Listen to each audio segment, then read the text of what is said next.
Hi, it's Steve. Today we'd like to show you how to change the timer knob on your washer. This is a really easy repair. Let me show you how we do it. Now to do this repair, we will be working near some electrical circuits, so the first thing we'll need to do is to disconnect the power.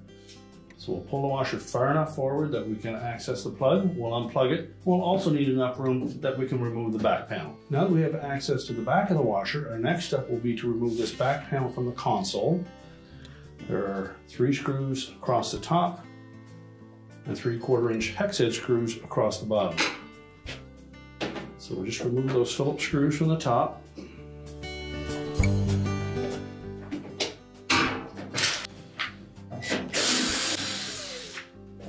We can lift up on that panel to clear those plastic tabs on the side, and we can lift that away.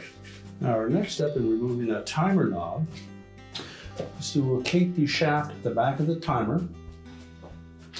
We'll take a pair of needle nose pliers and gently grasp that shaft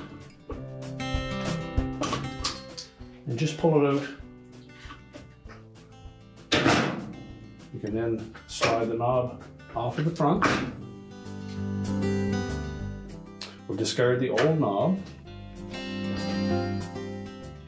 We'll position that new knob on the timer shaft.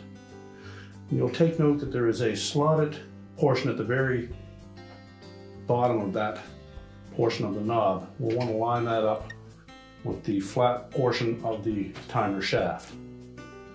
So just take note on that timer knob. You'll see a couple of slotted openings on the outside of that center barrel. Those are in line with that slotted opening on the inside. So line that up. Push it firmly over the top of that timer shaft. And then we'll go to the back where we can reinsert this catch that slides up through the center of that shaft.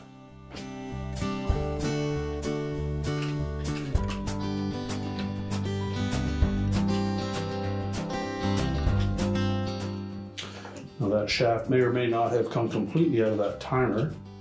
We'll want to line that up so that it slides in easily. We'll make sure that we have it lined up in the center of that knob. Press it firmly into place.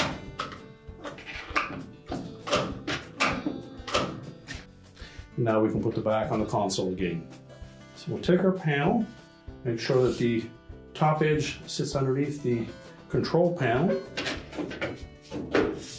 Line up the tabs on either side and let it drop down and hold itself in place. Install the screws across the bottom. And then the 3 across the top.